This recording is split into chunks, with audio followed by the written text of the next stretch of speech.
Shalom, Hebrews. This is a message from the Israelite Brotherhood. You know, that's our old image of Nick right there. Alright, check this out, Hebrews.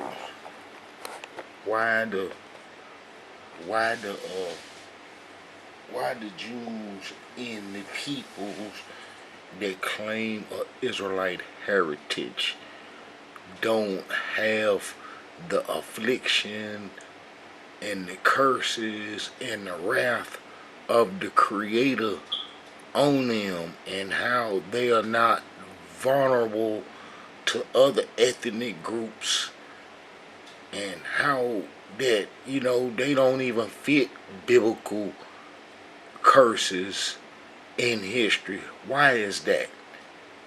Some people don't have answers to that, and they just moving on in life, and it don't mean nothing. But it's like it's making mockery of the Creator in real biblical history, and that's what this New World Order goal is, to eliminate the knowledge of the Creator, or to make it seem like the prophecies in biblical history is not real. But we know that that's kind of like impossible, because it's a group of people that are actually benefiting from biblical history, and that are acknowledged as the descendants of the people in biblical history, and how they prospering real good and living highly, and how the people on the earth worship them. The people that's associated with Western civilization, Western, or what's called Western culture. And as I got explained in other videos, how Western culture is created by the Amorites, the Canaanite culture. Yes, the very culture that we Israelites didn't destroy is here destroying the whole Western world. But anyway, but how the people who call themselves Jews, or any people on the face of this earth that are practicing an Israelite heritage, and how they are not withering away and suffering in their enemy's land, is how they are making mockery of biblical history. And I'm here to tell you that, man, it's finna come to an end, because we can explain now clearly.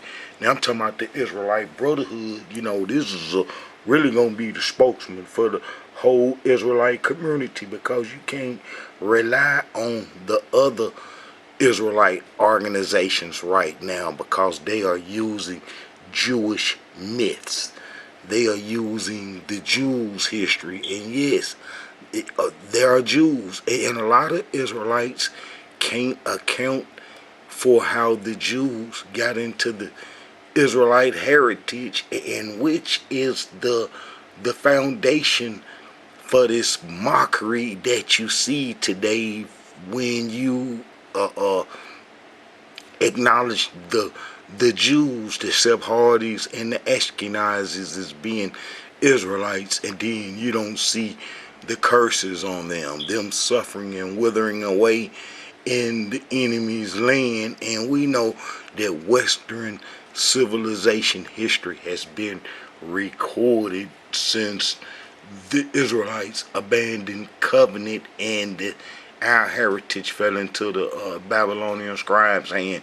That how they done kept up with world history, because they had control after we abandoned biblical history, and it fell into their hands, and people would think that they were the Israelites. So they, just kept recording history from then on out as if they was Israelites, and then that involved them in history and historical events that's been recorded, that you can see now today in other ethnic groups, and then kind of like recorded the Jews' history also, and then dealing with these religions that was created after the Israelites broke covenant, like Judaism and Christianity and Islam. They somewhat they people's none recorded, you know, Jewish history and their interaction with the Jews in the Islamic world and in the Christian world in Europe, you know, because, you know, it's like I explained, you know, it's a whole lot going on in that how that those religions were created for proxy wars, you know, between the two, you know, Jewish groups after the Israelites abandoned their heritage. But look here, I want to, you know, explain why come, you know, the real Israelites that broke covenant, you know, supposed to have curses on them. And guess what? You can see the curses on the people that broke the covenant. And how about the Tanakh explain what happened to them and where they went to and the consequences that's supposed to be on them for breaking covenant and all the troubles that they will have and how they are paying away in their enemy's land and how there won't be no help from nobody and how you won't be able to create no banks and own no industries and own no big shipping megaton ships, the ship merchants, you know what I'm saying, and how you won't be no merchants all around the world selling merchandise and creating an economy and so forth after the covenant was broken, you know. And that's why you know, this is making mockery and the world really don't believe in biblical history, because if you read biblical history, it's outlined clearly how the Israelites would suffer from oppression if the covenant was broken, because the Creator went through some great extremes to free the Israelites from Egypt, and you know how that we Israelites were supposed to go into the promised land and get rid of an evil, wicked culture, and how we didn't, and how that evil, wicked culture got us in prison right now today. Yes, we Israelites are in prison to an Amorite created culture, which is Western civilization that was created by the Sephardi's, who are Amorites, and how that, you know, we are in prison to the very culture that we Israelites didn't destroy. You know, that's messed up, you know, but everything is outlined in the Tanakh. You know, our whole history with dealing with them peoples and the other ethnic groups on earth, and how that we didn't, you know, hold it down, and then the Creator explained the consequences. Now, you're supposed to see these consequences on somebody. And how about, you know, the consequences for breaking the covenant translate into what they call black history, and that the people who control Western civilization and control the thought of Western culture, you know, the people in Western culture are heavily influenced by the Amorites who control the whole Western culture, you know. And it's like our meanings, words, and all that stuff. I got a video explaining how the administrative structure, the Amorite administrative structure that come from Babylon, from Sippar, is the same it's the same culture that govern us now. And whenever the Israelites fall up under this Amorite culture that we call Western civilization with its capitalism and so forth, that we gonna be in prison and we won't have no power, and we gonna suffer the injustice, and how the people who created this gonna reap the reward. See, when we come out of Egypt, the Creator gave us a non-taxing system, and we even had a system to where if we even had our brother's property for so long that we were supposed to give it up. You know what I'm saying? That Jubilee and a whole bunch of ordinance that the Creator had set forth, that we shouldn't, you know, oppress each other and how not taxing each other and living up under that economic system was it's like a utopia when you own your stuff and you ain't got to get taxed away for it, you know. And, I know, when you're in a society and it's a group of people that everybody has to contribute, which make for a better society and so forth, as the history is demonstrated in the Tanakh, how we contribute, at different times when we was up under attack from, the oppressor, and how that saved us, and how, that we can, have a community wealth. But the system, the Amorite system, and the capitalistic system, the borrowing and the lending that they have today is not what the Creator wants. And this system that you have today is where all the wickedness and the evilness and everything come from, and has its root in a system like this, where there's no justice, and how there's a hierarchy for a certain group of people to be on top, the people who fashion the system be on the top, and how the other people unknowingly become slaves to it. And that's the Amorite administrative structure that we have today, that come from SIPR. And not only is SIPR responsible for the economy, the contracts, and the judges, the lawyers, the administration, the archiving of words, the history of the Babylonian gods, and all this stuff come from SIPR. And them people from SIPR was settled in our land while we Israelites was on Egyptian religion, and then when we get kicked out the land, the people from SIPR, who are the Sephardims, would have our heritage, and being that they recorded history easily for Babylon like 2,000 years before we was even a people. You know what I'm saying? Before the prophet Abraham was even born, the Amorites was recording and had a civilization, as outstated in prophet Ezekiel, when he was taken to Babylon as a witness and a prophet to the Israelites that was taken to the Mesopotamian and Babylonian captivity during the Babylonian troubles, when we Israelites was being driven out the land, and when the covenant was broken, and how that he was explaining how these people, the Babylonians, the Amorites, who married a Hittite, is the founders of Jerusalem. And we know that Melchizedek was a high priest of the Most High, and that how it was people communicating with the Creator when we come out of Egypt going into the Promised Land, and how they communicated with the Creator and wanting to destroy us, but how he didn't hear them and so forth. But that was that culture that the Amorites had, that turned wicked, and how the Creator wanted us to destroy that.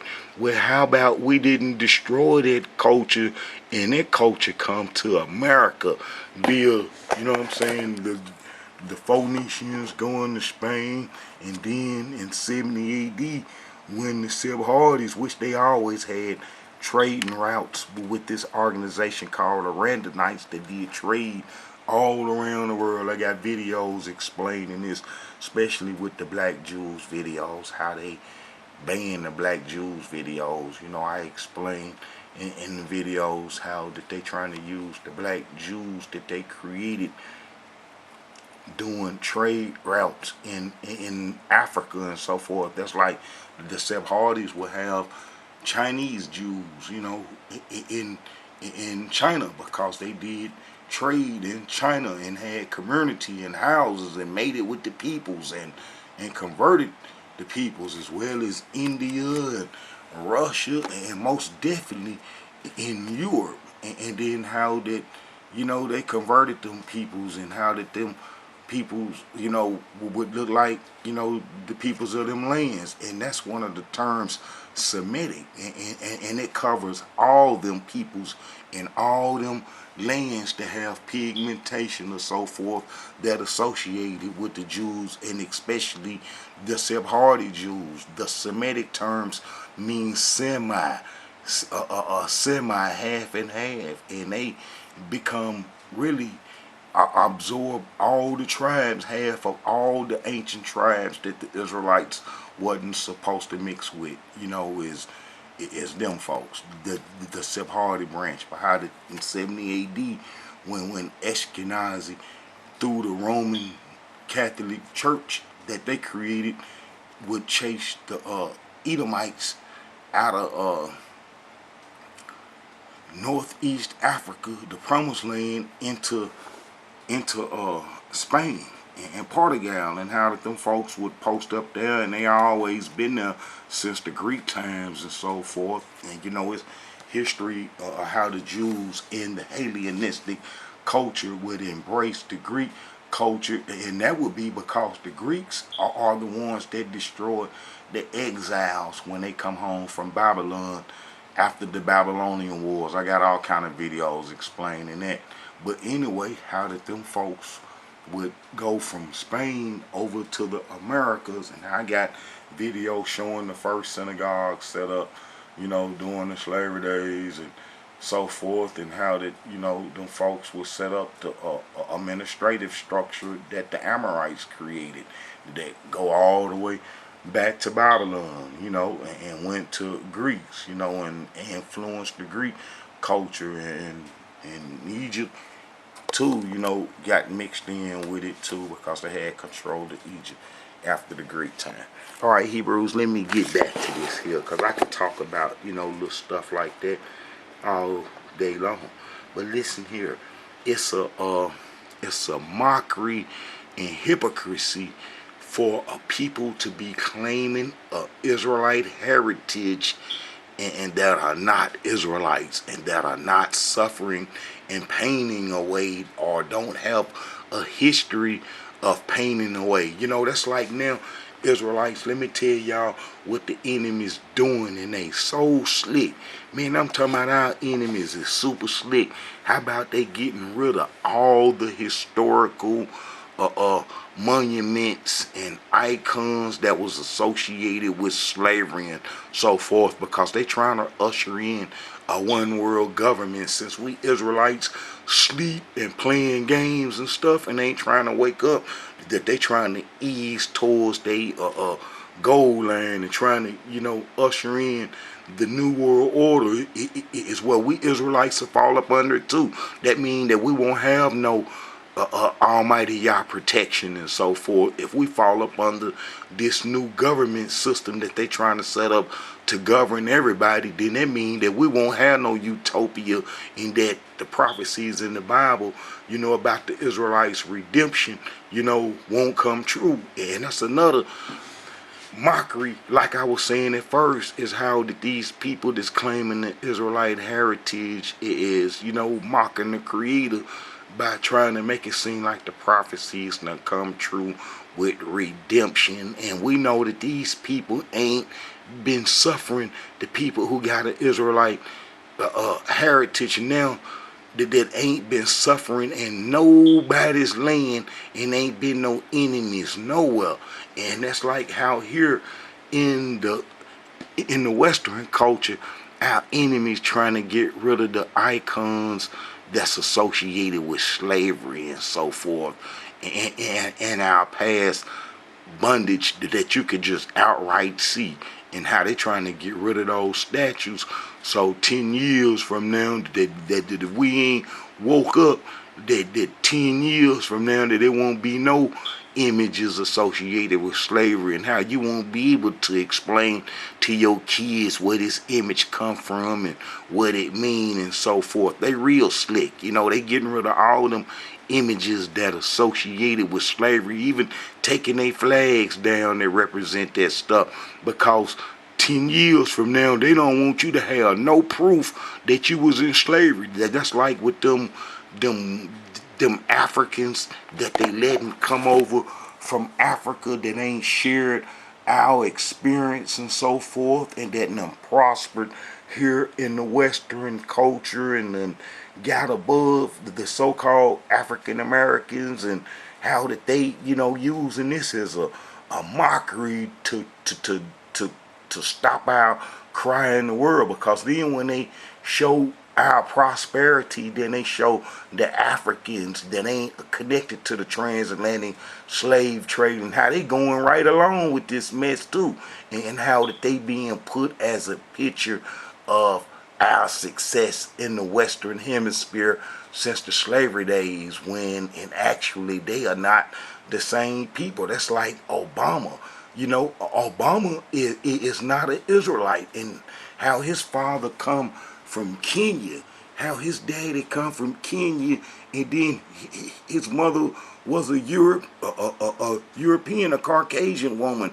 But how did they got the people from the transatlantic slave trade thinking that he was one of them, and that he was us, and that, so forth. And then we wonder why come wasn't nothing done to help us, and how we suffered terribly, up under his leadership here in America. But how that the Israelites are fooled and gullible to stuff like that. And it's been like that going back to the to the BC era, you know what I'm saying, before the common era. You know what I'm saying? That how we Israelites been getting tricked left and right, and how they trick us, and that be the curses that be on us, and how our the people that's claiming Israelite heritage don't have them curses on them, and don't suffer from people misguiding them and misleading them and so forth.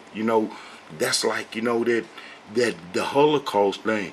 They ain't finna never let you forget that, and they gonna keep that fresh on your mind.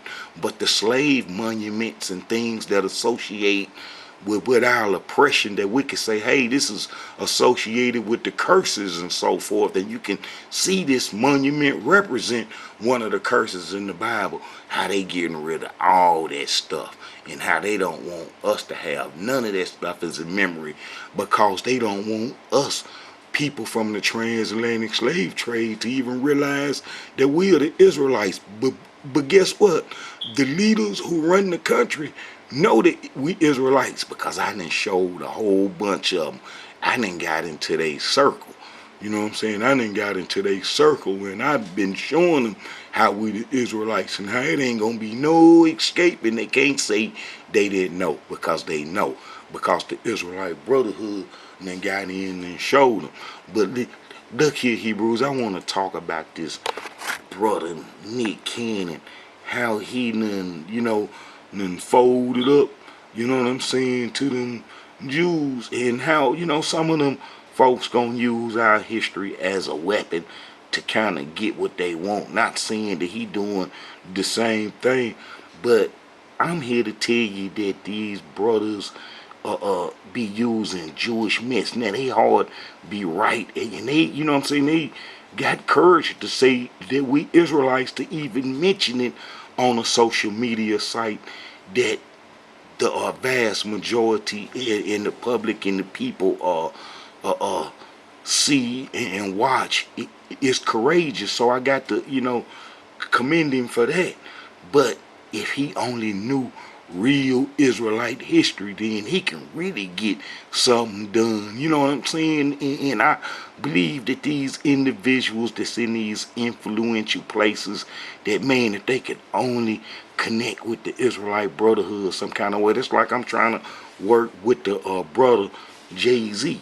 I'm trying to work with him and show him that we Israelites. And then if we could show these individuals that we Israelites, because the Creator did say that the greatest among us all, as well as the smallest, gonna know the truth, and gonna know that we Israelites when we come into the new covenant. Let me read that. You know what I'm saying? And then I'm gonna read the little article, about this brother making this comment, but if he only had some real history. behind him, and then how he can be real effective and help us in the Israelite community, because this message need to get out in a big way. I'm dealing with them behind closed door, and they shut the door and run. For me, that's like the head Rothschild fella, the Edmund James. I had him Conan showing him the history and how he talking about he the king and all this, and I'm letting him know, hey man, a real king is here now. I got real history showing how you people got our history, and guess what, man, they took off. You know what I'm saying? They took off, and a whole bunch of them do that. When I explain how we are the Israelites and how they are not the Israelites and how they got our heritage, man, they take off real fast and they don't want no dealings with this of me. You see what I'm saying? Now, if this brother had this same history up under his belt as well as the other ones, oh man, we can get something done. We can get something done. But this is what the Creator said. This is Jeremiah 31. Behold, the days come, said the Elohim, that I will make a new covenant with the house of Israel and with the house of Judah, not according to the covenant that I made with their fathers in the day that I took them by the hand to bring them out of the land of Egypt, which my covenant they break. See, this is during the Babylonian wars. The covenant was broke then. See, and then if the covenant is broke, then it's supposed to be curses on somebody. You see, and without escaping. Other than that, it ain't no creator. You see what I'm saying? And they trying to make it seem like it's slick. Ain't no creator, because the people who claim to have an Israelite heritage don't have curses on them. And they don't suffer from the curses. And I'll read them. And they don't suffer from them. So therefore, man, listen here. But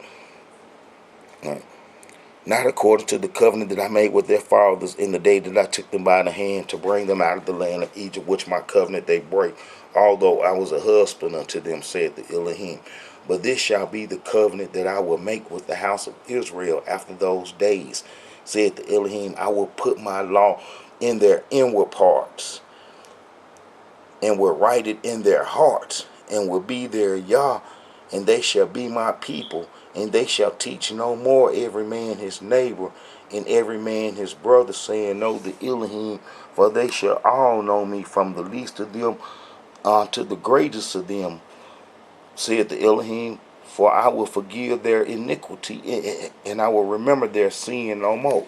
See, but how it will be from the greatest to the smallest. So these individuals that's real high up in status with the material possessions and so forth, and they got world recognition and so forth, these people got to know they Israelite heritage some kind of way. Because listen, if the people watch the videos and then they watch them camps and them individuals that's hollering, hooping, hollering on the corners, you ain't finna learn no history, because they teaching Jewish myths and stuff. I sit back and I done analyze, and I'm constantly watching the Israelite organizations, looking at their history and their doctrines, trying to see is anybody waking up. Trying to see is anybody waking up.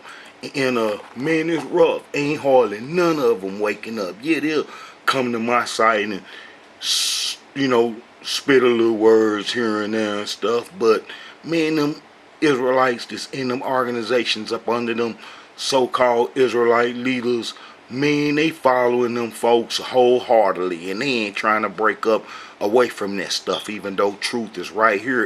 And it's like on my Facebook page, I'm kind of having problems with Facebook, but anyway, how all the leaders from all the organizations, even some of the big Jewish peoples and from some of their organizations is on my Facebook page, but how all the leaders from the Israelite organizations are on my Facebook page, and how ain't none of them trying to get up with me. And when you look at their doctrine, they own the Jewish history and how they got a large following, and how, man, it's just whack. And they ain't teaching what happened to us. They going off the Jewish history and so forth. And you know, it's like we Hebrews, man, yeah, we will do it. Hebrews would take Jewish history, white, Caucasian Jewish history, and paint it black. And paint it black, you know, yeah, because you see how you got the black Santa Claus, you got the black Jesus, and I got proof that everybody in the New Testament during the Roman times, because the Israelites couldn't live with the Greeks. It was impossible to live with the freaky Greeks.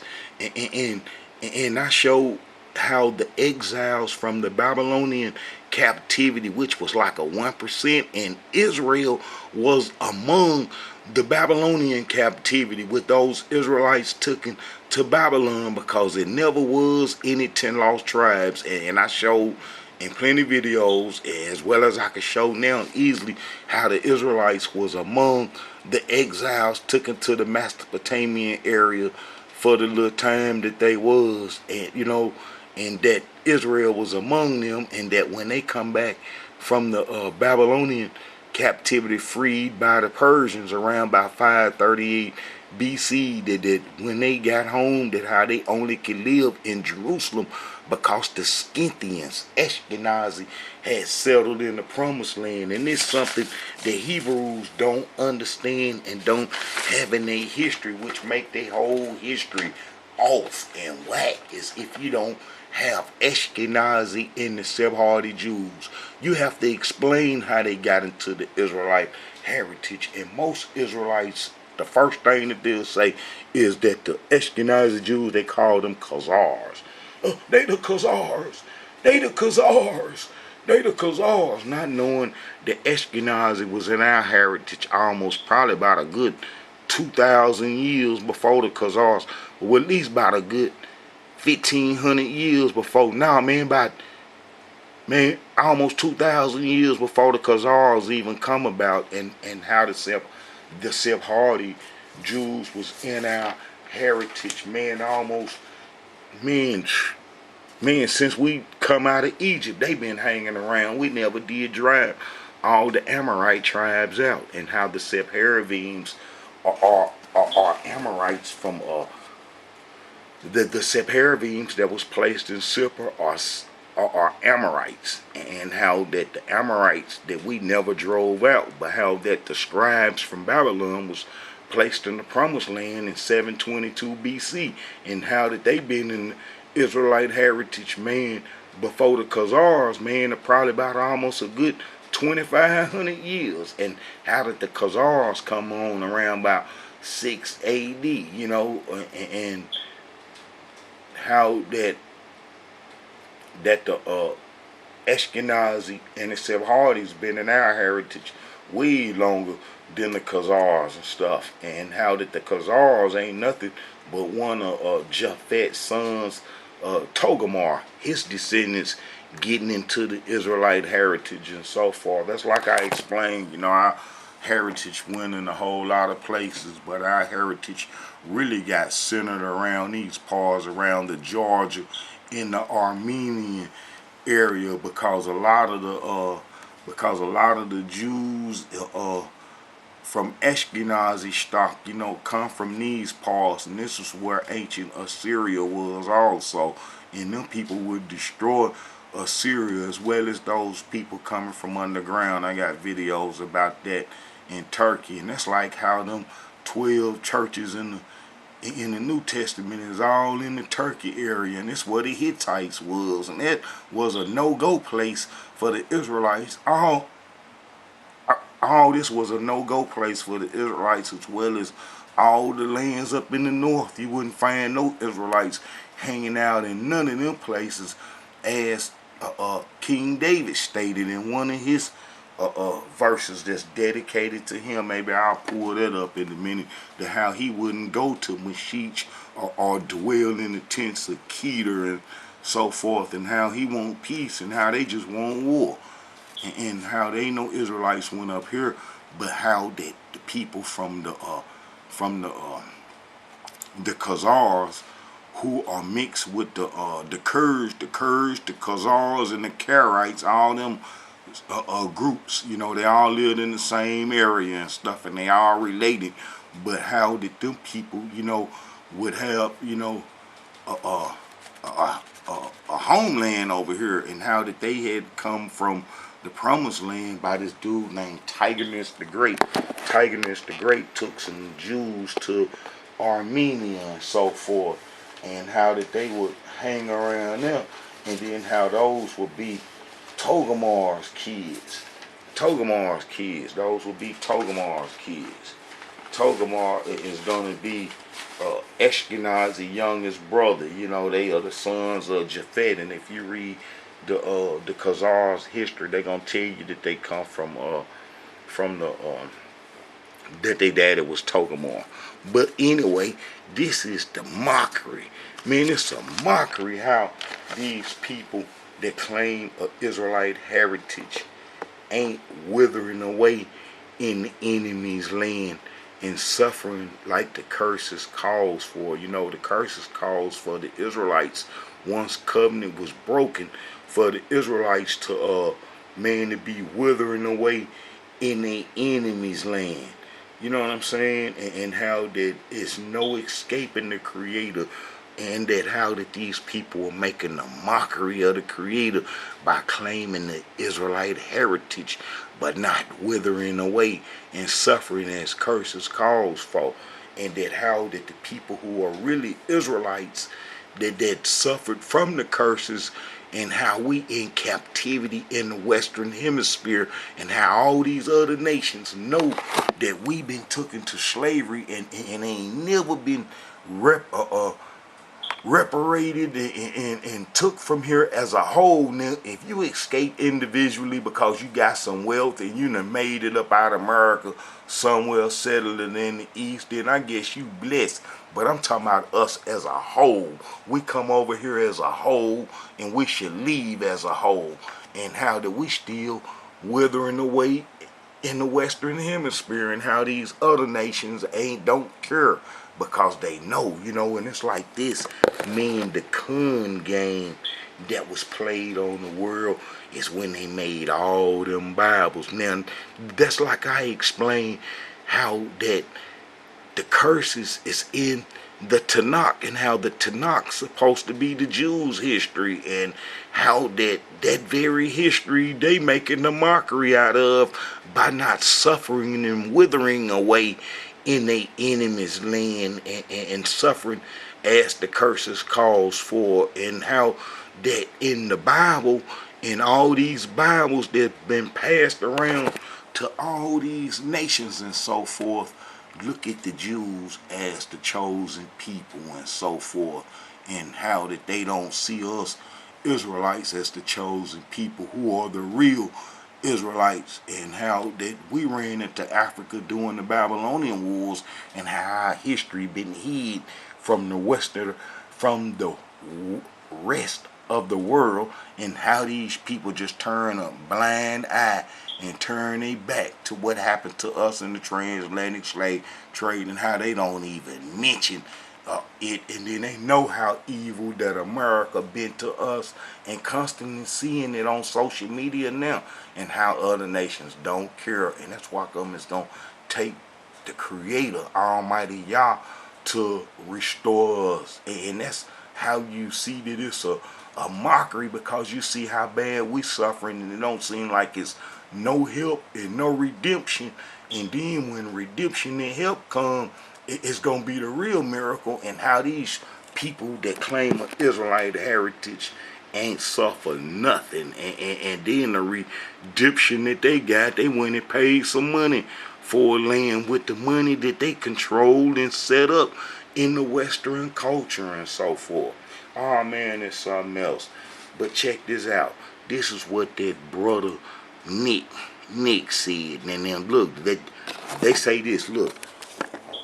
Nick Cannon apologizes to the Jewish community for his anti-Semitic comments, but doesn't address calling white people evil. rapists and savages. See, man, we got to get it together, man. We got to get it together. You know, I think he was on one of his little talk shows that's owned by one of them parent companies and so forth.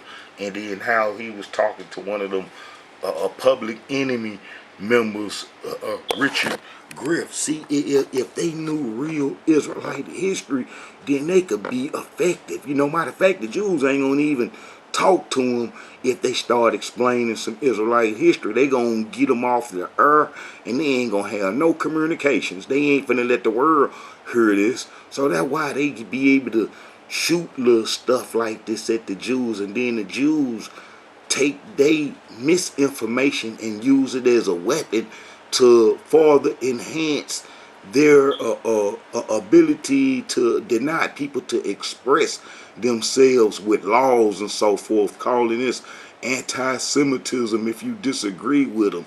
Now these Professor Griff and Nick Cannon know that the people from the transatlantic slave trade are Israelites, but they just don't know how to explain it.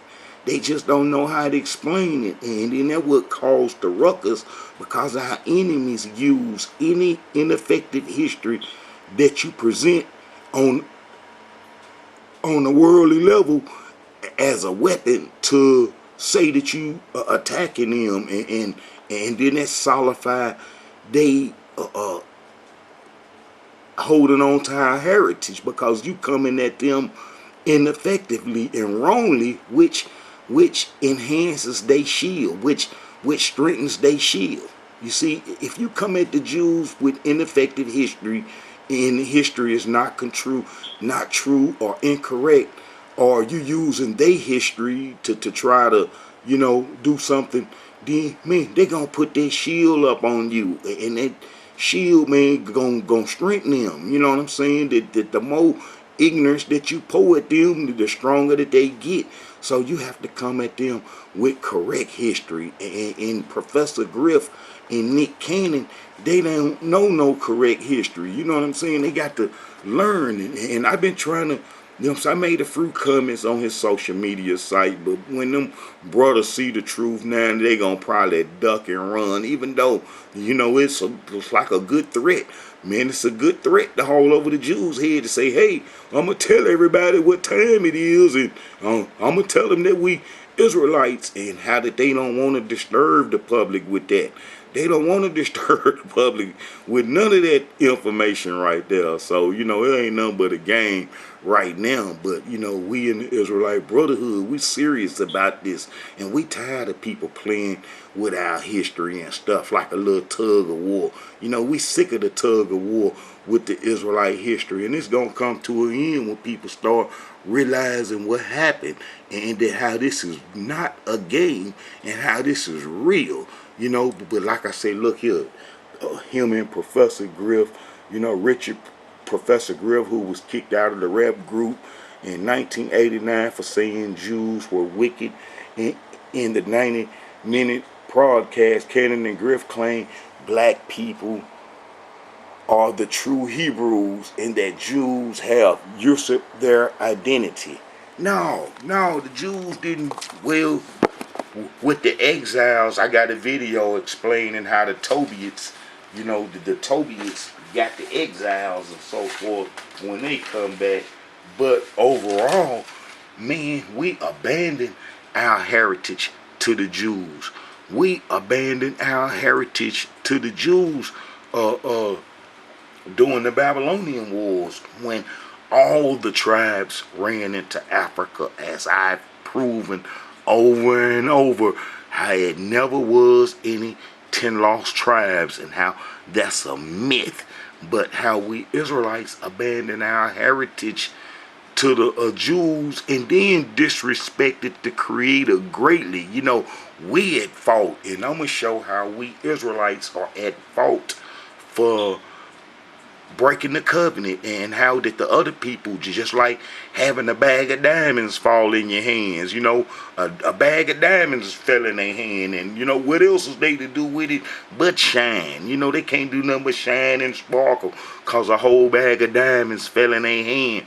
And that's what we gave them when we gave them our heritage, which was our protection, like the Creator said, because the cultures before us and before we got the covenant, man, that Amorite culture, man, we didn't have no way of surviving in it, in the contracts and the ownership and the selling and the wickedness and the evilness that the Tanakh point out how the Canaanite culture functioned, that we Israelites were supposed to have destroyed.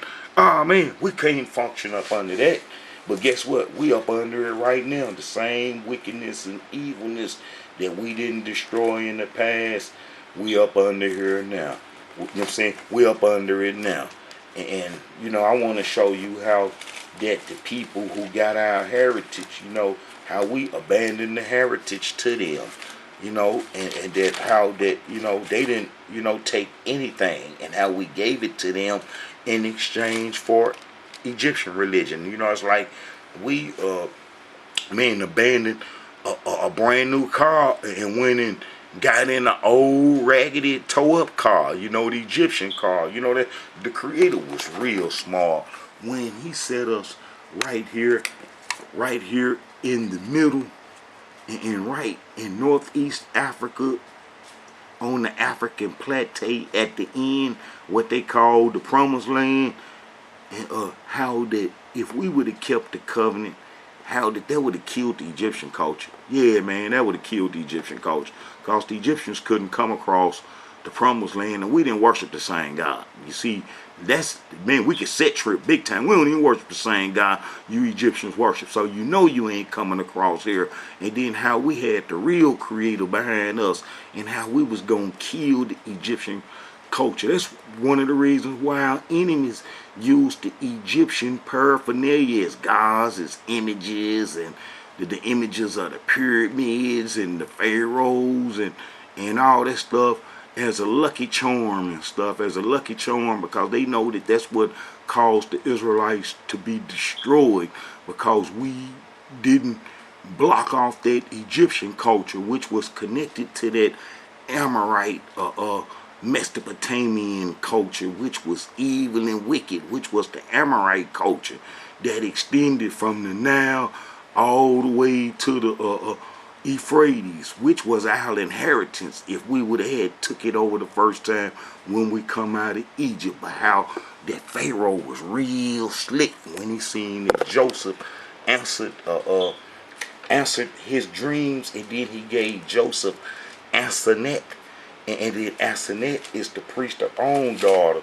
And then I show how the priest of On descendants, Ephraim and Manasseh, Joseph two sons, how the tribe of Ephraim had an Egyptian connection, and how we Israelites would be tricked into Egypt by the Egyptians, and how we lost our covenant, man. It's like how they tricked us onto a sinking ship. And it's the thing, every nation that bothered us and dogged us out in the past has been destroyed. And that's why all the nations in the past was destroyed, because they, had some type of dealings with us Israelites, and how that this nation over here can't escape. No matter how many nuclear bombs it got, it can't escape the wrath of the Creator for dogging the Israelites out, and how that's coming, and how we Israelites got to wake up so we can save ourselves and hopefully save the rest of humanity and so forth. Because when we come into our Israelite heritage, everybody got to worship the Creator, and how the worship of Almighty Yah gonna transcend ethnicity. No matter what your pigmentation is, you gonna have to work Almighty Yah. You gonna have to worship Almighty Yah, even if you ain't got no pigmentation. You know what I'm saying? And even if you call the Caucasian, you gonna have to worship Almighty Yah one day. All right, but look, check this out, Hebrews. The Egyptians were slick. The Egyptians were slick. And they gave Joseph Asenath. And Asenath was the priest of On's daughter. And you know, the priest of On, you know, would probably influence Manasseh and Ephraim. Look, in Potiphar, look, and Pharaoh called Joseph's name Zephaniah Paneah, and he gave him to wife Asenath, the daughter of Potiphar, a priest of On. And Joseph went out all over Egypt. And unto Joseph were born, this is Genesis 41:50, and unto Joseph were born 2 sons before the year of famine came, which Asenath, the daughter of Potiphar, priest of On, born to him. See that priest of On, dude? How about this, where that thing at? How about this obelisk? This obelisk was put on us in Egypt, you know, during them times. And then it come from the Elapis. This obelisk, if I can find it, this obelisk right here. You see how that's the On right there? On is Heliopolis. See the priest of On, that's Heliopolis, and how Joseph was giving his daughter, that's real serious. That's gonna be the Mishwish people and stuff. All right, look, you see that obelisk right there? They're real slick, man. I'm gonna show you how evil our enemies is. Look, you see that obelisk right there? That obelisk right there is in Central Park, and they slick call it the Cleopatra needle. It is what it's called. You know what I'm saying? And that's an image of Nietzsche. But look, both of those images in New York. But look, that obelisk come from the Heliopolis. You know, the Egyptian city of Heliopolis, On, where Joseph was. That obelisk right there, and then it went up around 450 BC. We was in bondage then. When that obelisk went up, that's in Central Park, called the Cleopatra needle. See, that's why I say that our enemies love some Egyptian lucky charms. You know what I'm saying? These they lucky charms. These the main ones right here. This the main lucky charm that our enemies have, and this symbolizes our enslavement and bondage in Egypt. And this is Nietzsche. Nietzsche gonna be a satire king. He the ones that was set up. His group of pharaohs was set up. Rule was set up by the Assyrians before they lights was put out by Ashkenazi, and how that this pharaoh right here is almost equal to the devil to me, for the simple reason is that he killed King Josiah. He killed King Josiah after King Josiah cleaned up the Egyptian religion. We was free of Egyptian religion for 31 years. And then this evil individual would kill King Josiah, and then, you know, put us on Egyptian religion. You know, he put Jehoiakim and sons them on the Egyptian religion, which we was on that mess already, and how we would go into Africa on the sinking ship, going to Egypt on the sinking ship, and how we were being enslaved from Africa. And it's like I explained in a video recently, how our first derogatory name was Gramentian. You know, this is a message from the Israelite Brotherhood, how our first derogatory name was Gramentian, and how that, you know, that they even, you know, had a slave over here in the Americas, that, you know, that if they had one slave called Gramentian, that they gonna have another one, and ships full of them. You see what I'm saying? And how that, you know, those were the Hebrews that fled the promised land, that settled in and around about these parts in the Sahara, around about these parts in the Sahara, in lower Libya, where the pyramids and everything, and that how the water would dry up on us, and how that we would be enslaved. But those were the Hebrews that was fleeing from the Babylonian wars, that was tricked into Africa by the Egyptians, you know. And that's why we should hate anything associated with Egypt. You know what I'm saying? And then when them folks be saying, I ain't in the Illuminatis, ain't no Illuminati, and then they have some Egyptian Lucky Charms and paraphernalia around them, there it is right there. You know what I'm saying? They, everybody that wanna hold the Israelite down and hold us in captivity gonna push a Egyptian heritage on us, and because that's what caused us to break covenant, as I'm gonna show. And when we broke covenant, we abandoned our heritage to the Babylonian scribes, the Jews, and then, because we abandon our heritage to them and they will pretend to be Israelites, you're not going to see no curses on them. Because them not the people who the Creator's wrath was on. And then that's why you will see them all in Europe and on trade routes, the Randonite trade merchants and all these trade guilds and organizations and banks and selling and creating capitalism in nations and governing nations and creating a currency for them and all these good things, and how all this good stuff would happen for them. Owning the militaries and creating United Nations and got all the nations up under their control because of the Fed currency that they created, control all the gold on earth, got the whole African nation subjected. Man, them folks is blessed out of this world. And guess why? Because they are not the people that the Creator's wrath was on. See, and then the people who the Creator's wrath was on are going to be vulnerable to everything, and they wouldn't have no protection, and people can come do all kind of stuff to them because they'll be vulnerable to it. They'll be vulnerable to all the hardships you could put on them because they wouldn't have no protection and no power. And the Creator stated that we would be like that, and we would even acknowledge our conditions like that after our enemies none oppressed us so bad. But okay, look, like I say, Joseph was given Asenath. Asenath was the priest of On daughter, and they had Manasseh and Ephraim. And then I could show that the tribe of Ephraim had a strong association with the Egyptians, which would cause us to go into Africa, and which would cause our enslavement and have us in the conditions that we in today. All right, so we see that Joseph had the sons by the priest of On, but if you go to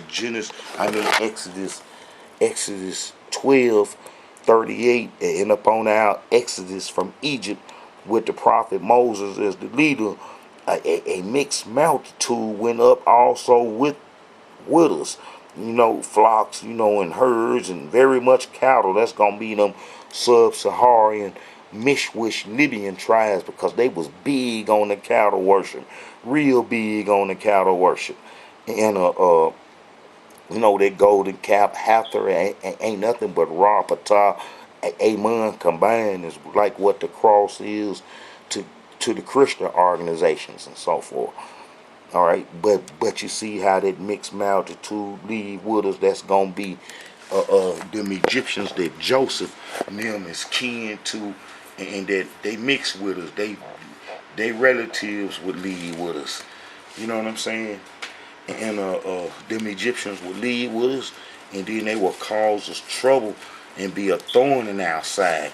That's like this. When the Creator, when we left Egypt, the Creator told us, that we shouldn't be looking that way or going back that way, or to be dealing with Egypt in no kind of way. But look what the tribe of Ephraim did. You know what I'm saying? The tribe of Ephraim, if you go to, I think that's Hosea 12. Hosea 12. Hosea 12, if I can find it. Alright, here it is. But Ephraim's steady association with the Egyptians, man, that would cause us to fall. Alright, Ephraim, this is Hosea 12. Ephraim feedeth on wind and followed after the east wind. His he daily increases lies and desolation. And they do make a covenant with the Assyrians, and oil is carried into Egypt. Man, the tribe of Ephraim stayed messing with the Egyptians, who was their relative. That's like the tribe of Ephraim, descendant Jeroboam, the worst individual, would take and run off into Egypt. You know what I'm saying? When Solomon was after him, and Solomon was real wicked, and how Jeroboam was from the tribe of Ephraim. All right, this First Kings 1, 1 Kings 11:26. And Jeroboam the son of Nebat, an Ephrathite, an Ephraimite of Zerubbabel, Solomon's servant, whose mother name was Zurah, a widow woman, even he lifted up his hand against the king. All right. And Solomon sought therefore to kill Jeroboam, and Jeroboam arose and fled into Egypt unto Shoshank, the king of Egypt, and was in Egypt unto the death man of Solomon. You see, that's his relative. That's really his relative, because Shawshank is going to be Oshkonek, and that's going to be the Mishwish Libyan king and so forth. But you see how Jeroboam was in Egypt with his relative, and he from the tribe of Ephraim. You see what I'm saying? So, you know, we had a strong Egyptian connection, and then that when we got on the Egyptian religion after King Josiah cleaned Egyptian worship up, we will be, you know, driven off the promised land into Africa with the Egyptians. And how did we never return after going into Africa? I'm going to show that, and how our heritage will fall to these Babylonian scribes. If you go, turn right to it. If you go to 2 Kings, this is some people that was placed in our land, the Sepharvims. These people right here was placed in our land during the Assyrian times, and these are some Babylonian scribes, some real serious people that got control of Latin, old Latin, the Romanist Latin, that English, and both of them came together, that created the English language, and how that they hid all the ancient tribes' names and so forth, and how that they responsible for the whole Western civilization and its culture and so forth, and how that them people was placed in our land. That's like how you do contract sale, capitalism, man, the whole economy and governmental structure that we have today, which is an Amorite administrative structure, as I explained in one of the videos. I had come from these folks, and then how them people from Sepharvaim was placed in our land in 722 BC. Look, they was from here. They from here. They from Cyprus. See, if Nick Cannon them had this type of history, boy, they'll be on, boy. The Jews probably be real scared of them. For sure, he wouldn't get it publicized. All right, but look, you see, that's what the Sepharvains was in 722 BC. They're responsible for the whole Babylonians' God's history, as well as the whole Babylonian administrative structure dealing with the property, contracts, commerce, and taxes was their biggest thing. And that's like now, Hebrews, if we get free from this Amorite culture and free from this tax system, it'll be a utopia. And how that this tax system and the way that this economic system is created, and that's like in our times, and the Creator gave us a culture to get rid of this, where we had a jubilee. You know, we were supposed to get rid of the Canaanite culture up on exiting Egypt, and how coming into the promised land, we were supposed to get rid of the Amorite culture, and the Creator gave us an institution and a culture to where we didn't enslave our brothers indefinitely, and how that they could get their property back. You know, if somebody sold you their property, man, they can get their property back in Jubilee, and we didn't put an extra tax on our brothers, and we wasn't supposed to do none of that. But because we succumbed to the Canaanite Amorite culture, that's why we was kicked out the promised land. And we didn't destroy them folks. But guess what? Them folks was placed in our land, the most serious ones that made the whole mechanism work. You see, this whole Babylonian system would have collapsed and couldn't have functioned if it wasn't from the people in Sippar. That's like the Babylonian gods would have been lost. That's like now how they merged into society today, and it take a trained eye to spot the Babylonian gods in the culture that's presented today, whether it's in a picture, a movie, or whatever. It take a trained eye to spot that stuff. But how that it would have been lost if it wasn't for these people from Sippar, and how that they done kept the whole Babylonian light going, and how it never went out.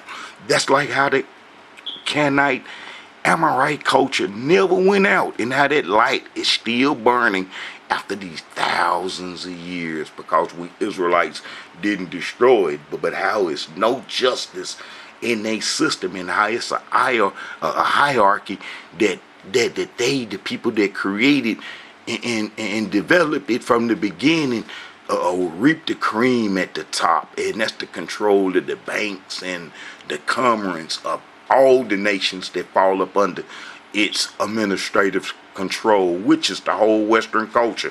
All these nations in Europe and everywhere function by their commerce and the capitalism that they set up. They go all the way back to Mesopotamia, Babylon, or the Canaanite culture, period. You know what I'm saying? All right, Hebrews, that them people was placed in the promised land in 722 BC while we were slipping on Egyptian religion. Now this why the Sephardi's and the Ashkenazi don't have curses on them, because they came into the Israelite heritage. They came into the Israelite heritage while we was at our lowest. And when we was on our lowest point is when we was on the Egyptian religion, as the Creator said.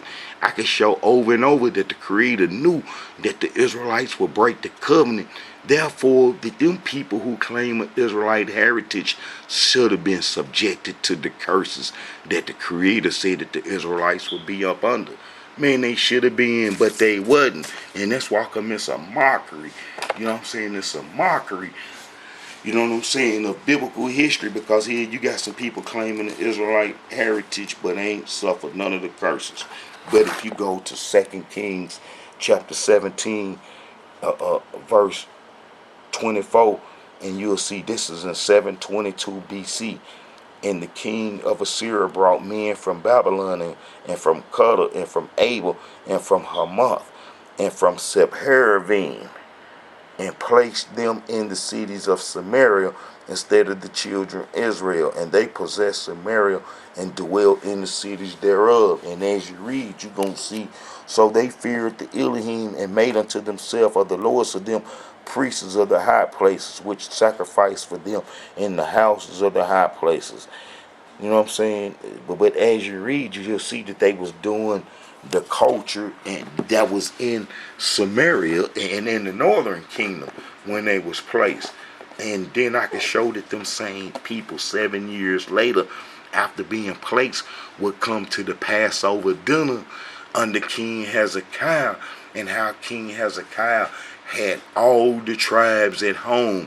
Now guess what? Throughout the history, since we abandoned our history to the Babylonian scribes, they created myths, man, about Israelites being taken from the Assyrian captivity and then taken to all these lands. You know, you got a whole bunch of people in Europe, and especially the Queen of England and all them folks, the people in Denmark and Sweden, all them folks swapping down, that they come from some Israelite tribes that was taken there during the Assyrian times. And how I could show in plain history in the Tanakh that it never was any 10 lost tribes, and that the Assyrians didn't take all them people like they say it was taken and so forth, and how that's a lie, and that lie been governed the whole world for a long time and so forth.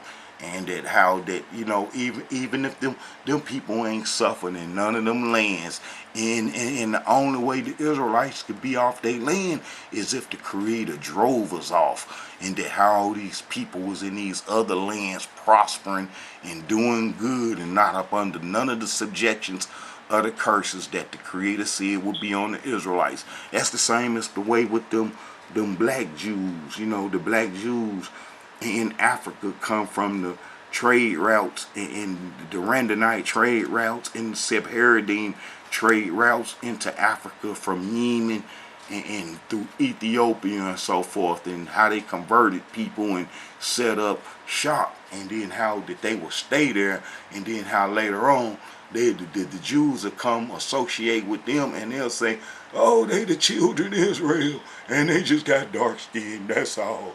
And then fooling the whole world, and how them folks ain't been through none of the curses, and how we Israelites gonna have to put our hands down. And you got Israelites supporting that mess too, in disagreement with the Tanakh history by embracing them people that didn't get on ships and go to a land and waste away. And I can show that the Israelites in Tanakh history was real evil, and how we did something real low down to the Creator before we left the promised land. Yes, I can show how we did something real terrible to the Creator before we left the promised land, and that how it would be impossible for the Israelites to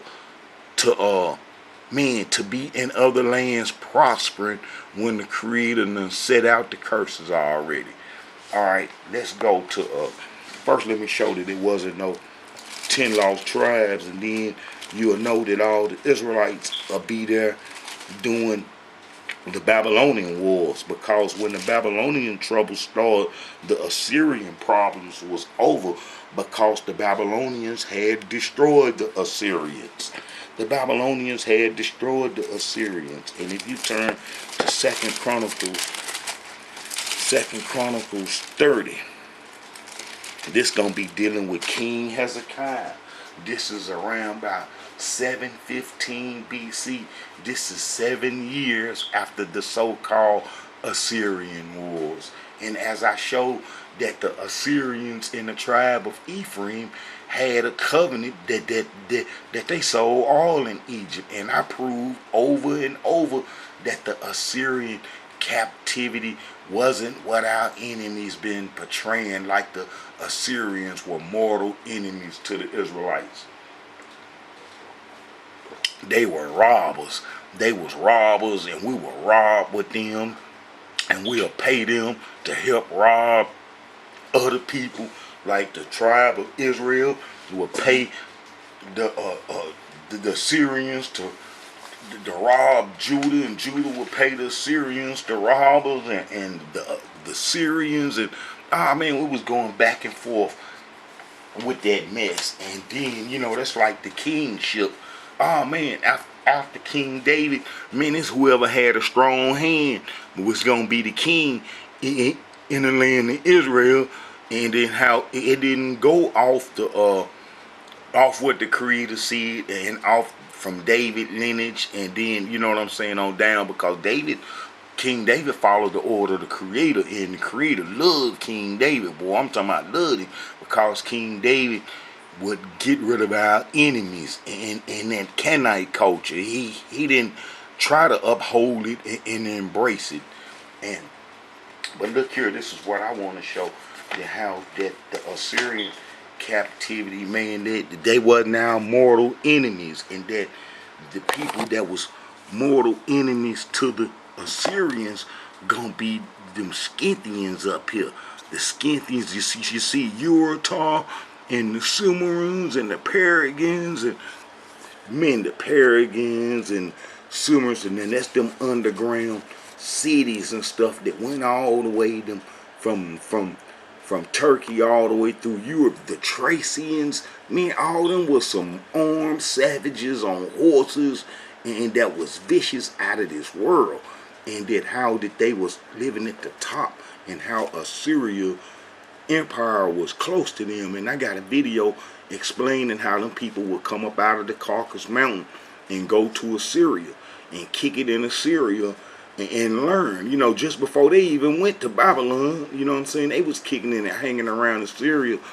Baratuda, King Midas, and you know, the Ashkenazi, the Scythians, and how that they would get an education, and how that they would destroy Assyria, and how Assyria, before they got destroyed, would come try to get us Israelites to help them. You see, then we had a treaty with them, and they know that we'll fight and can get down, and that how we up on exiting Egypt destroyed the Canaanite culture and so forth, and put the sword to them. So, you know, they would really want us to come help them, even though we would, you know, pay them to interfere internally in Israelite business. But they would come need our help. And then that's the story that you get. See, the story that we have about the Assyrian Empire today is incorrect. And our enemies be telling lies, as I just showed that the tribe of Israel had a covenant with the Assyrians, and all was taken into Egypt through the tribe of Ephraim. All right, look, well, let me show that real quick, how that all them tribes will be still here after the Assyrian captivity. So we're going to see who all the Syrians needed to fight us to help them against Ashkenazi, them Scythians. All right, if you go to 1 Chronicles 5:18, the sons of Reuben, the Gadites, the half-tribe of Manasseh, of valiant men able to bear a buckler and sword and to shoot with bow, skillful in war, 440,703 that went out to war. Now the Assyrians was a war nation. They kidnapped whole armies and made them fight in their armies, and they was like the most vicious people, men on the face of this earth at that time. The Assyrians was, and they wasn't no joke. And they would go snatch a whole army and incorporate them into their army and make them fight. Look, we on First Chronicles chapter 5, verse 26. And the Elohim of Israel stirred up the spirit of Paul, king of Assyria, and the spirit of Tabachnezzar, king of Assyria, and he carried them away, even the Reubenites, the Gadites, and the half tribe of Manasseh, and brought them to Hala and Harbor and Horror unto the river Gonzon unto this day. So he took them. So look where they would be at in the Israelites' heritage. And then we're going to see when King Hezekiah named the tribes, that they was on the other side of the inheritance. But if you go to, well, let me show you the map. Some of y'all might not have this map, but you see Reuben. You see Reuben. You see Gad and the half tribe Manasseh. They're gonna be right there. That's on the east side of the Jordan. So they're gonna be deep in the enemy's territory. So that when the Syrians needed them, it wouldn't be hardly nothing, man, to come snatch them for some help. And then them not being on the covenant, you know, the covenant heritage that the Creator gave us, they wouldn't have no protection, you know. And they was on Egyptian religion since 931 BC. You know, King David passed away 970 BC, and Solomon little time on the throne was evil and wicked, and then that's when that Egyptian stuff crept in on us, because Solomon had some Egyptian wives, and that was sure enough open the door for the Egyptians to do trade, man, across the promised land, and how they didn't want us to ever recover. And then how that they kindred the tribe of Ephraim through Jeroboam, brung the golden calves out, the two institutions, and put one in Bethel and one in Dan. And then how did that mess would stay on us to King Josiah cleaned it up 300 years later. You know, Jeroboam put it on us in 931 BC, and King Josiah cleaned it up around about 6 40 BC, something like that. But we was on it for 300 years. And then we get off of it by King Josiah and the prophecy being fulfilled. And then how the Egyptians would kill him and put us back on Egyptian religion, and how we would go into Africa disrespecting the Creator at the same time, and how that it's impossible to not have curses on you, as world history has shown that the people from the transatlantic slave trade and suffer the curses. Even right now today, that we still going through the hardships that the curses outline. All right, if you go to Second Chronicles 30 now, we seen who the king of Assyria take. So if they took them 3 tribes and needed them to help them, then everybody else should have escaped. So that was in 722 BC when they did that. So we're gonna see, was it anybody escape the Assyrians after 722, which would be 715, chapter 30, Second Chronicles. King Hezekiah finna show you that everybody escaped, and then if everybody escaped the Syrians, we wouldn't have no more trouble too much from the Syrians. You know, Manasseh, King Hezekiah's son, was taken to Babylon because the Assyrians had got control of Babylon with them soldiers that they had took. And then when they got control of Babylon, they lost it through the from the Chaldean Ashkenazi stock, and then they would get chased, and they whole Assyrian empire get destroyed, and then they would chase us into Africa by way of Egypt, and we would say that we wanted to do the Egyptian religion, and we did some real evil.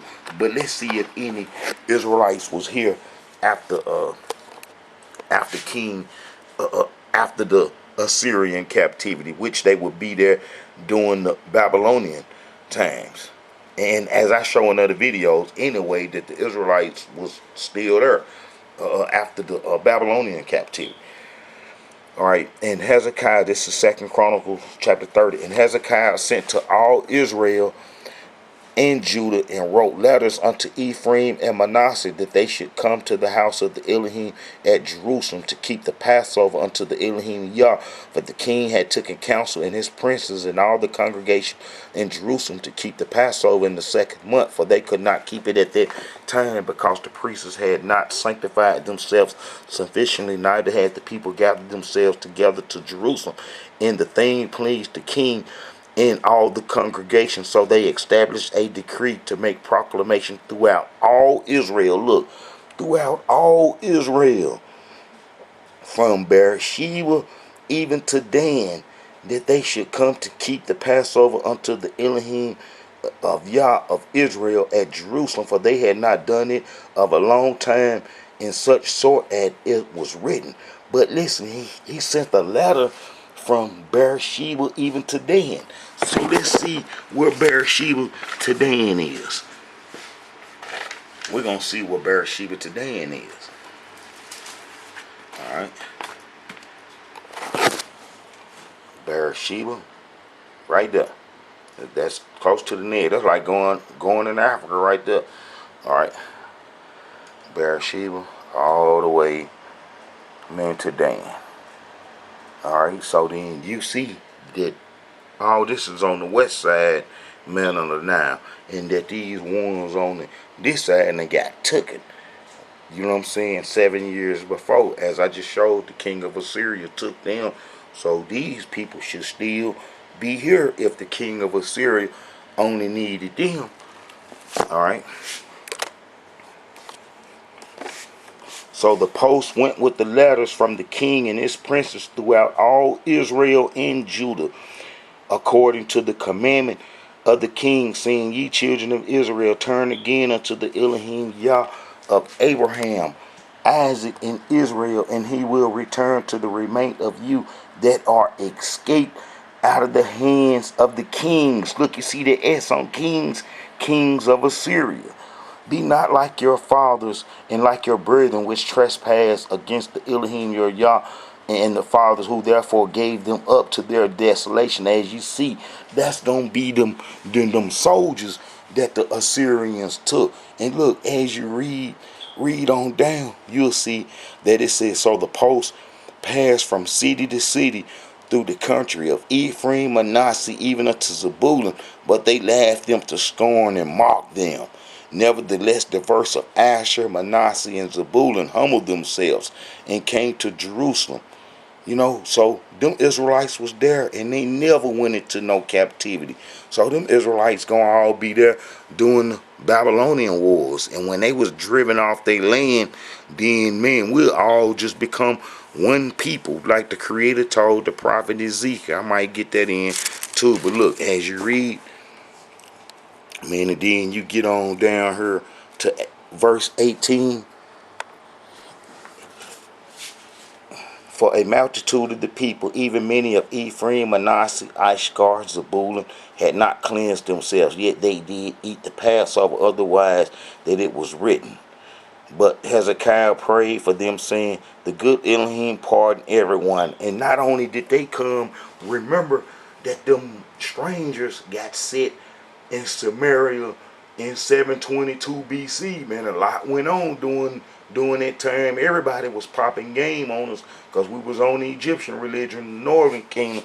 All right, and then you're gonna see that these people came to the Passover dinner, and it would be them people that we would abandon our heritage to, that ain't suffered none of the curses, and how people confused and don't know what's going on. See them as Israelites, but don't see none of the tragedies that the curses, that the prophecies prophesied will be on the Israelites after the covenant was broken. Look, and all the congregation, this is 2 Chronicles 30:25, and all the congregation of Judah with the priests and the Levites, and all the congregation that come out of Israel, and the strangers that come out of the land of Israel that dwell in Judah rejoice. Look, them people come to the Passover dinner.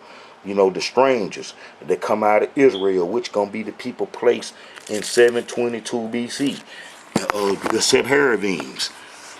So they done learned our heritage, and they know how to do what we do. So when we get driven out the land 158 years later during the Babylonian wars, and we go into Africa to stay to live, then the people gonna have our heritage. They was from Babylon. The Babylonians ain't do nothing to them because they were the masters of the Babylonian culture before the Babylonian army even showed up. So they didn't do nothing to them, and then our history got wiped out right then because did nobody record us going into Africa. They didn't record us going into Africa. And look, if you go to 2 Chronicles chapter 34, all the tribes that's not mentioned during King Hezekiah time gonna be mentioned during his great grandson King Josiah time. And as you read down, you're gonna see that King Josiah, this is around about 640 BC, that he cleaned up the whole tribes of Israel, as a prophecy calls for him to do, after Jeroboam brought that Egyptian stuff out of Egypt, out of the tribe of Ephraim descended. Jeroboam brought the Egyptian religion and put it on us. And then how it was a prophecy for King Josiah to clean it up. Let's look at that. That's gonna be second. That's gonna be First Kings. Let's see, First Kings 13. All right.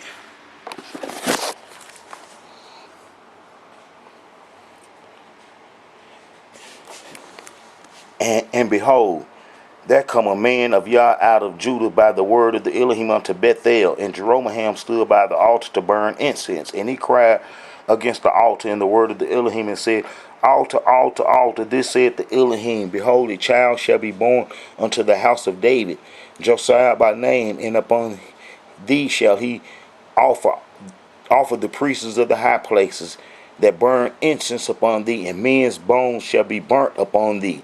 And look, 300 years later, King Josiah was born, and he did just that. Josiah was 8 years old when he began to reign, and he reigned in Jerusalem 1 and 30 years, and he did that which was right in the sight of the Elohim, and walked in the way of David his father, and declined neither to the right hand or to the left.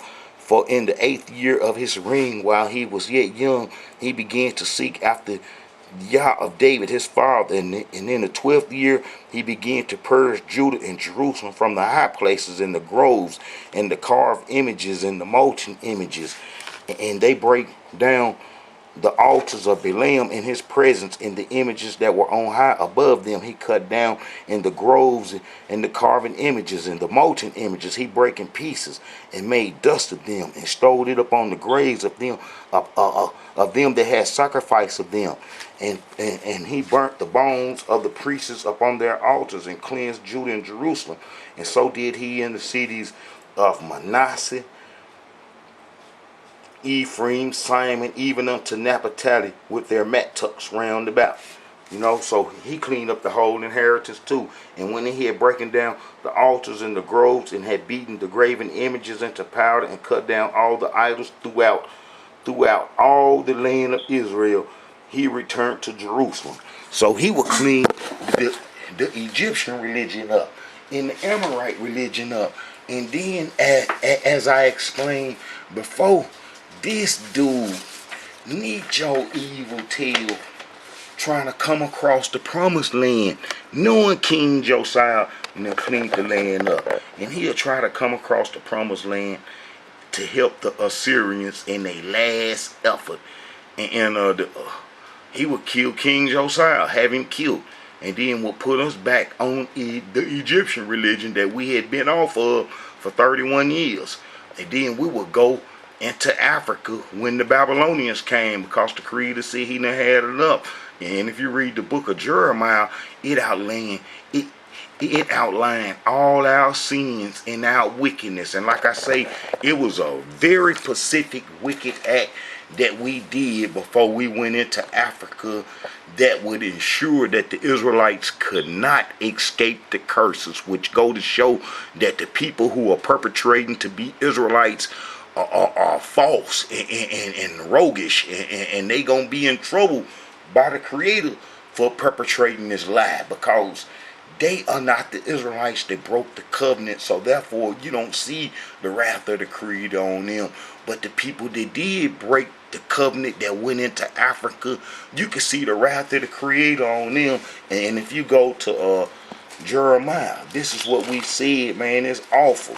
It's awful what we did. If you go to Jeremiah, we was driven off the land, and if you read the book of Jeremiah, we had did so much that our sins was on the same as Sodom and Gomorrah.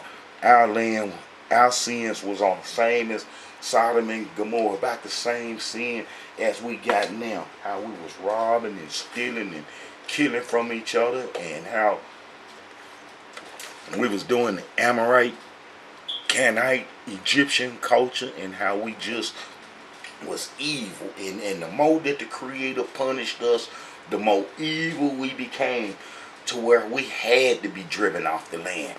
It was impossible not to be driven off the land.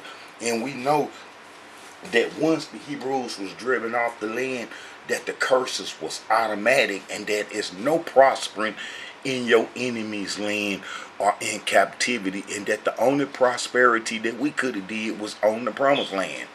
That's how you know a real Israelite, and how these folks that's claiming the Israelite heritage are not Israelites, because they ain't paying away in the enemy's land.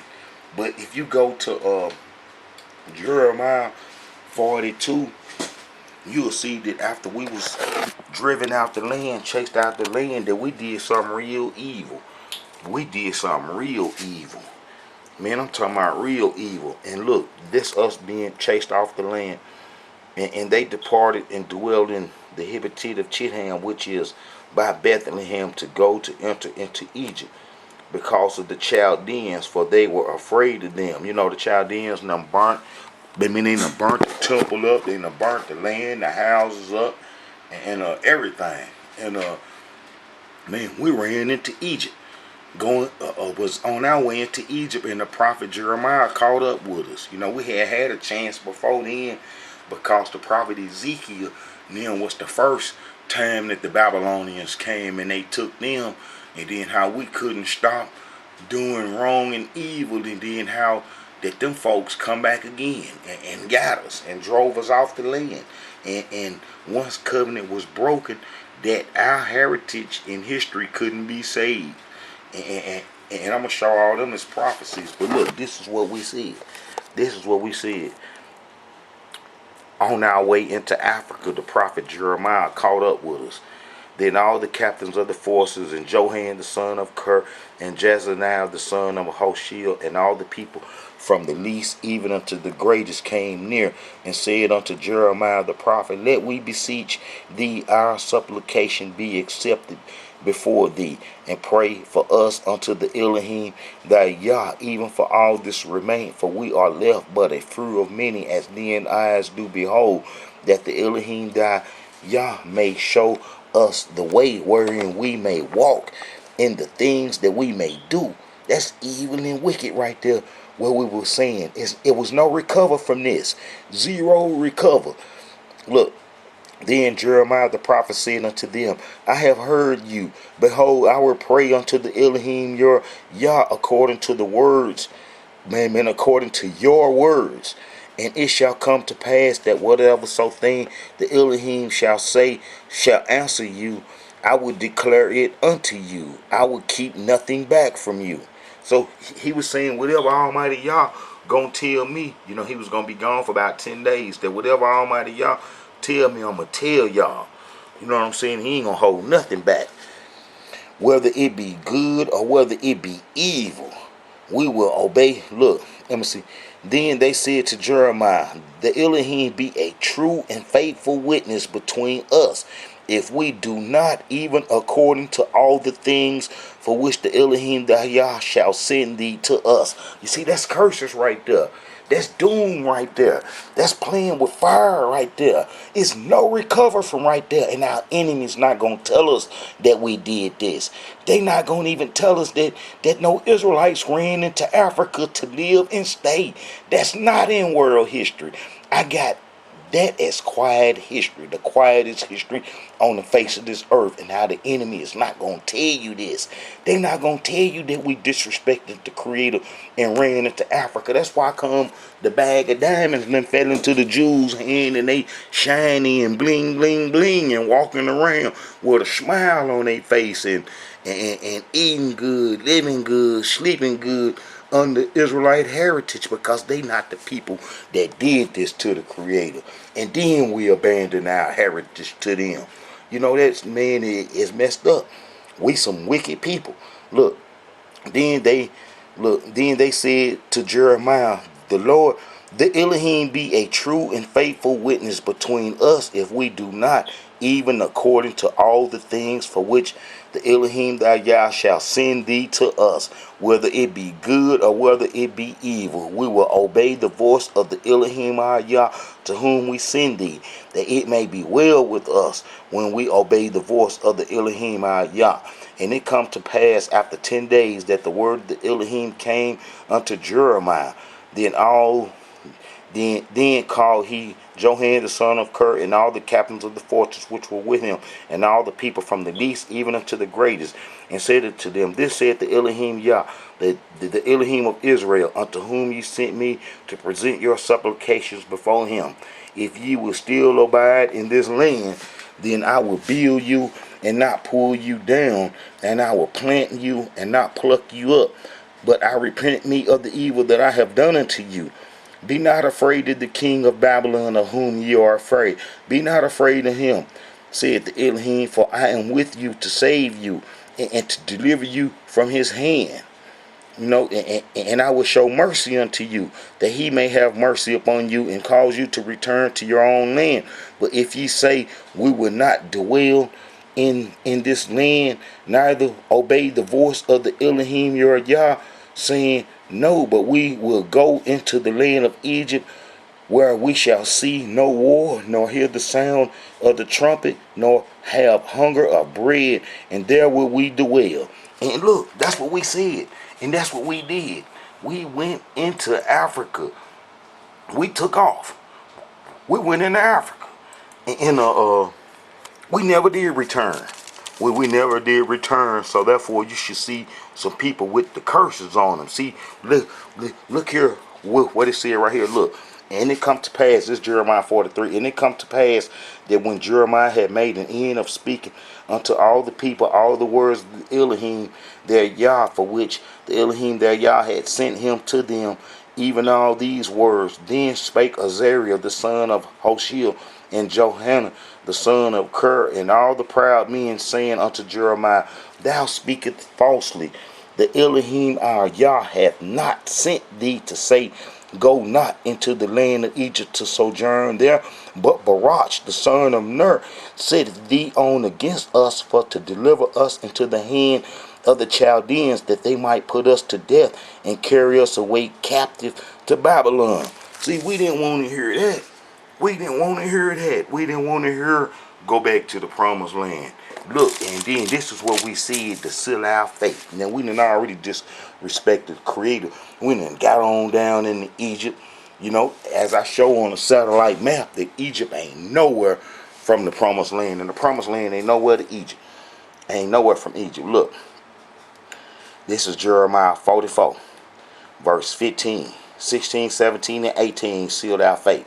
Then all the men which knew that their wives had burnt incense unto other gods, and all the women that stood by, a great multitude, even all the people that dwelt in the land of Egypt and Pathros, answered Jeremiah, saying, As for the word that thou hast spoken unto us in the name of the Elohim, we will not hearken unto thee, but we will certainly do so whatever thing that go forth out of our own mouth, to burn incense unto the Queen of Heaven, and to pour out drink offerings unto her, as we have done, we and our fathers, our kings, our princes in the cities of Judah and in the streets of Jerusalem. For then had we plenty of food and saw no evil. But since we left off to burn incense unto the Queen of Heaven and to pour drink offerings unto her, we have wanted all things and have been consumed by the sword and by famine.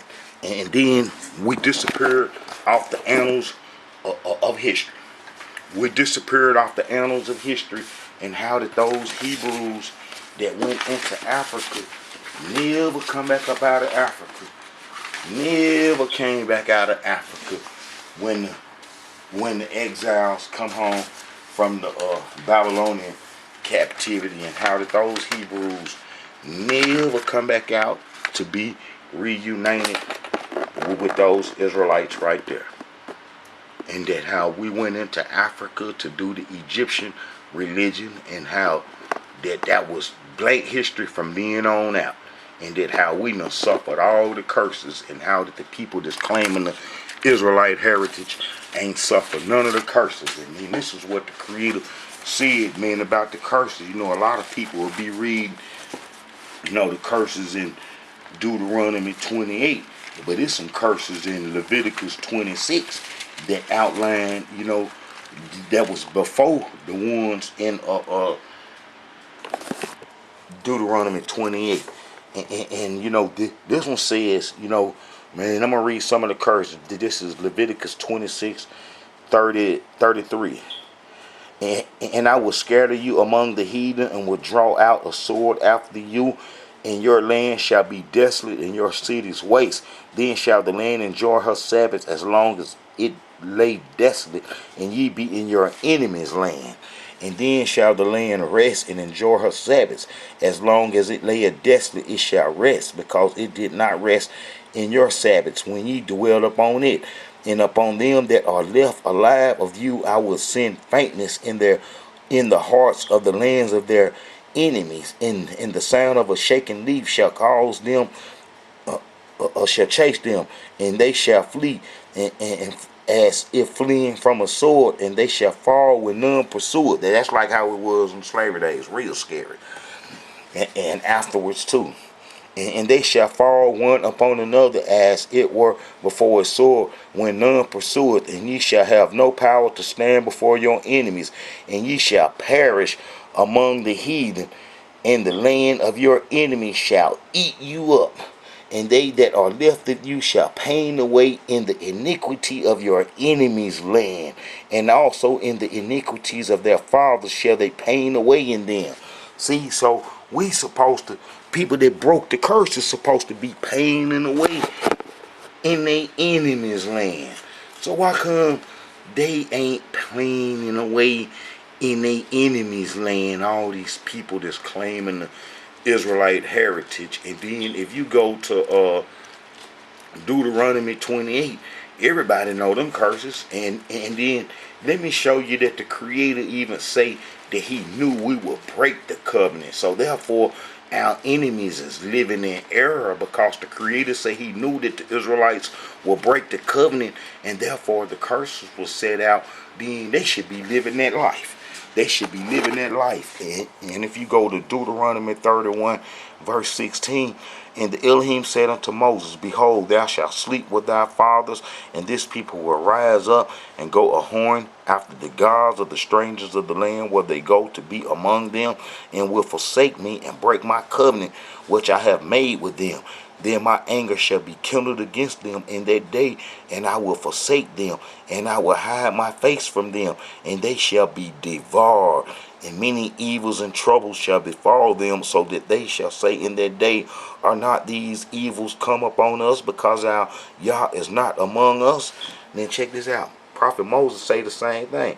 For I know that after my death ye will utterly corrupt yourselves, and turn aside from the way which I have command you, and evil shall befall you in the latter days, because ye will do evil in the sight of the Elohim, to provoke him to anger through the works of your hands. So we already know that the Creator, man, when we first exited Egypt, said that we was going to break the covenant, and then I showed that we didn't live in the land nothing but 800 years, so the covenant was broken. As I showed that the Israelites ran into Africa, and that they never returned after the Babylonian wars, because Ezra, Nehemiah, Haggai, Zechariah, and Malachi would have mentioned the ones that went into Africa to do the Egyptian worship, and that was everybody, all the tribes. As I showed that it wasn't no 10 lost tribes. And then if you go to Second Kings, turn right to it. 2 Kings 25, verse 26. And all the people, both small and great, and the captains of the armies arose and came to Egypt, for they were afraid of the Chaldeans. See, we never did come out of Africa being afraid of the Chaldeans. This is a message from the Israelite Brotherhood. So Nick Cannon and them, if they had this history, if they could show this history that the Israelite Brotherhood showing, then man, they can get something done. They can get something done for all of us. But unfortunately, this history is with my subscribers and the Israelite Brotherhood. And man, it's awful. But I trust that my subscribers, the people that subscribe to the Israelite Brotherhood site, get this message out, and then point people to the site, so we can start coming together and getting something done. That's like this one brother I was in disagreement with, man, about something, and then when the brother said shalom, man, I said, you a Hebrew Israelite? Man, our differences automatically melted away, because we know that we got to honor each other, and how we not going to take our wickedness from the Negro black culture over into our Israelite culture, and how we not going to do that. And so you Hebrews, man, you pay attention to what I'm saying, and this is a message from the Israelite Brotherhood, and you are coming to your heritage faster. Shalom, Hebrews.